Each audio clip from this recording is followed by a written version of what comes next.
and UOL is the biggest media corporation in Brazil. And boacompra, the little B you see up there, is the gaming arm that's servicing everything online gaming for those guys. So we had an internal study of the UOL group that was conducted by IBOP, which is like the Brazilian GFK for those that are German. And we had more than 18,500 completed questionnaires. And we conducted the study in 13 major metropolitan areas of Brazil across all social classes. The idea that I had was to take some very standard assumptions that I get across very often and basically show whether they're true or not. So the first assumption that a lot of people keep telling me is Brazil is still a fairly small market, even though it's growing. As a fact for that, you can see that in the study we did, we had 23% of gamers across the whole population. If you convert this, given the amount of people that live in Brazil and also the kind of age groups that we looked at, we're looking at approximately 42 to 44 million gamers in Brazil across all the platforms. And given the news reports, in Germany we're at around 36. So it should have surpassed Germany already, at least in terms of overall size and number of gamers. And in the future, it's obviously set to grow. The local hardware industry has just began production for a lot of different goods. You can see, for example, we've sold 600,000 tablets in Q2, and they're estimating already nearly 6 million tablets in 2013. So there's a very large growth, and that's obviously mostly due to the fact that stuff is not being produced, or goods are now being manufactured, produced locally in Brazil. So the income tax is basically not there anymore. Also, people are getting more acquainted with online in general. So you can see that e-commerce increased by 21% in the first half of 2011. Sorry, compared to the first half of 2011, and in the first half of 2012, it reached 10.2 billion reais, which is around $5 billion US. And they're expecting for the second half around $7 billion US. Another assumption that a lot of people keep telling me is that Brazilian players are mostly young and male, which, to be honest, if I wouldn't have had the numbers, I would have, up to a certain point, thought myself. First, from the gamers that we had, we have around 53% females and 47% male. So it's very similar, but actually it's a little more female. That's mostly due to a lot of people playing social games, as well as on Facebook, as well as on Orkut, even though Orkut is declining very fast right now. And then to the point where we say young, you can see that the older generations are much more relevant for this market than people might think initially. Another assumption that we have, and that a lot of people keep telling me, is that Brazilians always play in internet cafes. It's like in Turkey, it's like in India. They don't have broadband at home, or they like to play only with their friends. We've asked that question to our audience, and as you can see, 78% of the people play from home, 10% play from friends' places, and only 11% play. This is, by the way, you had multiple options. You could reply to this question with several answers. And only 11% of the gamers actually do go to internet cafes. So you can assume that most of the people right now play from home. And also the trends that we saw for especially internet cafes is that it's declining very rapidly.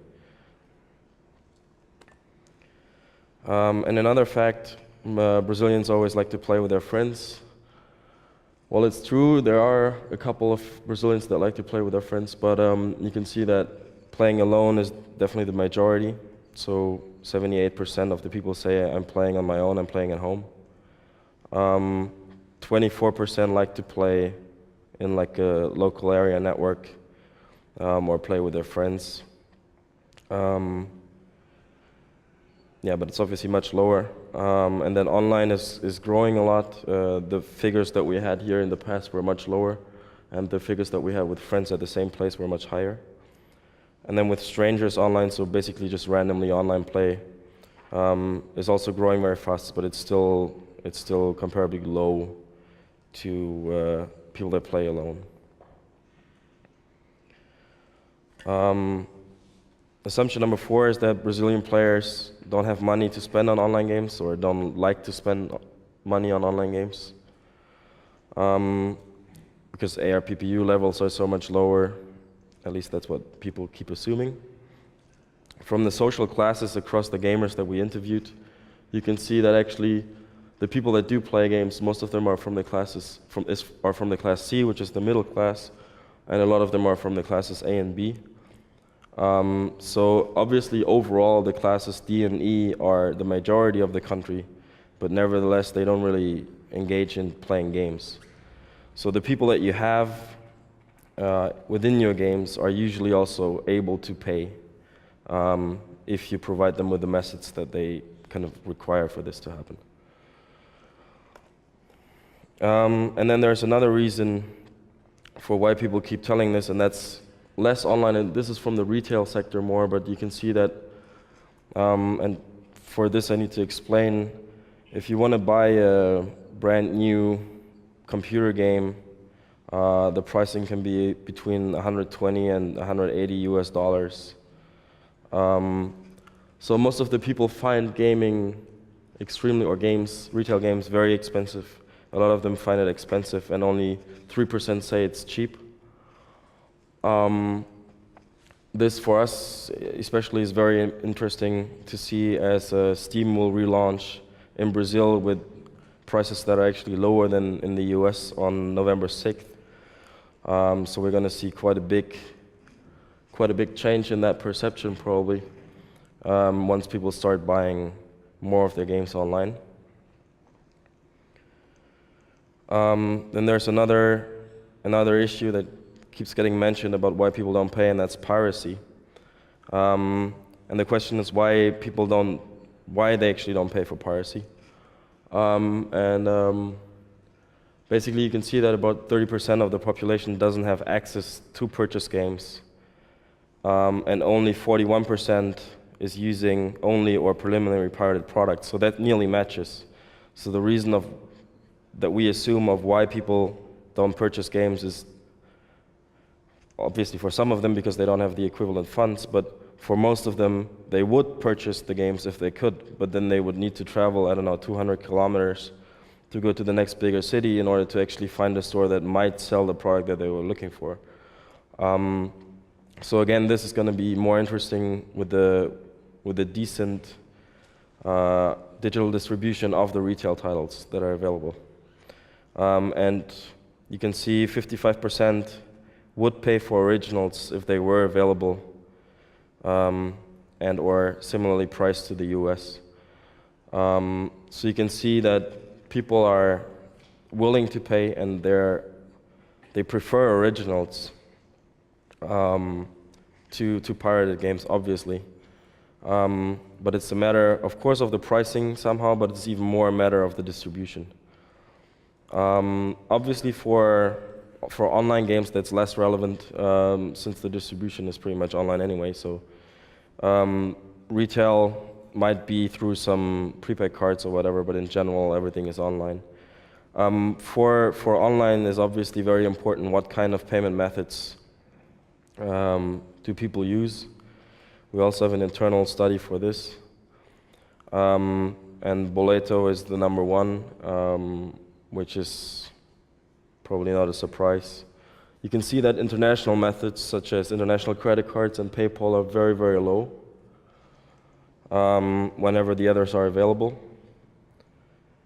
And there are some local e-wallets like PagSeguro that are much, much bigger in terms of the volume that they process than, for example, PayPal.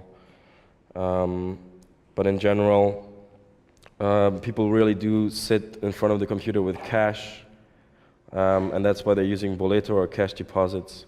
And you need to be able to convert this cash into a digital number in your system in order to generate revenues with the free-to-play title in Brazil. This, by the way, doesn't include SMS payments, just FYI. So it's only the cash payment methods, basically. There's a saying which is probably true, that in Brazil there are more televisions than fridges. So people automatically assume that you have to have a good coverage on TV in order to really reach out to all the people. A lot of people also assume that print is very important because there are a lot of newsstands and a lot of people do read newspapers or magazines. And that's true in general, but our finding, for example, where people inform themselves about game launches is the internet is by far the most important source.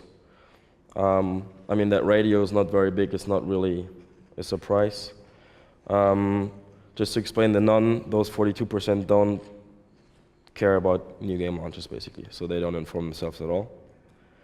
You can see print is rather small. I mean, TV is at least the size, or is close to the size of the combined print volume, but it's not much bigger. Yeah, and internet is obviously also growing a lot, so we assume this number will even be bigger, and the difference will even be bigger within the next couple of years. That's also something that people tell me, oh, I think the Brazilian economy will slow down soon, and is there actually still a growth potential, or is it starting to become very similar to very segregated markets? And you can see that there has been a lot of growth in the internet user penetration in general, and that there will also be a lot of growth in the future.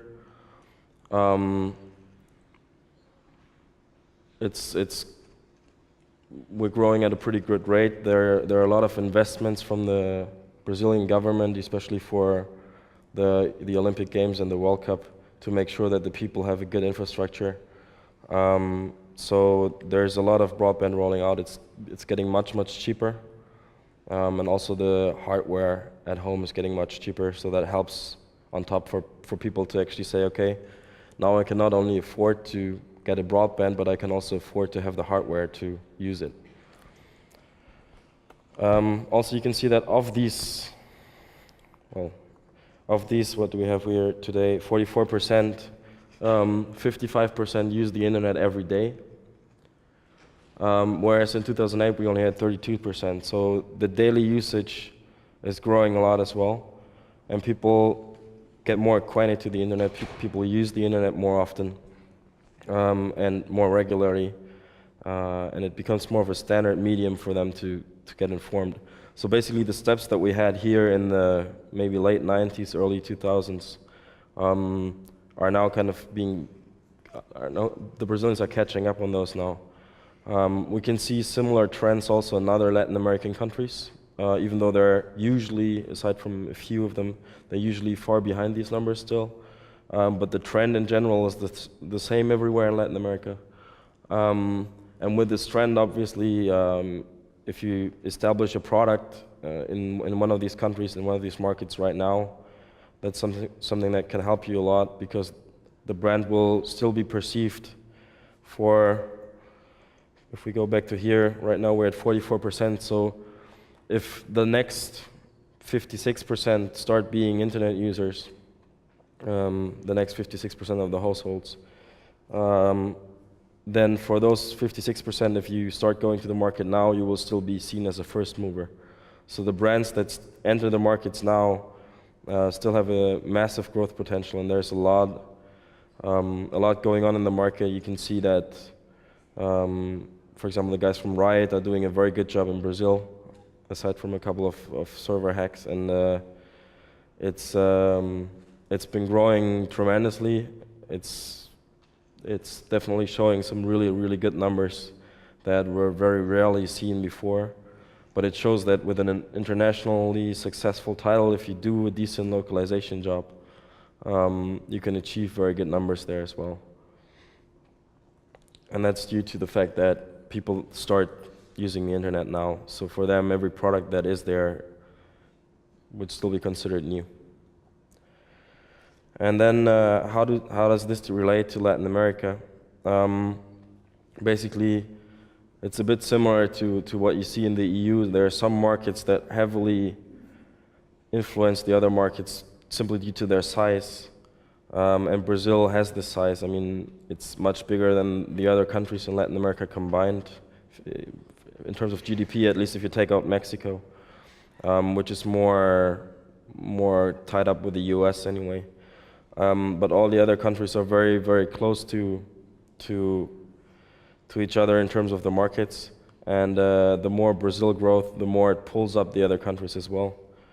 And you can see that there are also new member countries such as Venezuela being welcomed in the Mercosur, and that obviously helps the growth as well, because barriers that used to be there for trade are being basically watered down.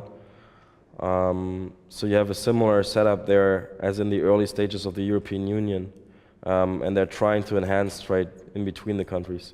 So that's something that can be considered pretty helpful in terms of growth as well. You can also see that, for example, Colombia's economy grew by nearly 6% in the last year, Peru even by 7%, and most of the countries are in a similar range. Brazil used to be higher than that. It's currently around the same level. I think they're expecting 5.2% in this year. So you can see that Colombia and Peru are kind of still catching up with where Brazil is already. But that obviously will help them to grow for quite a while.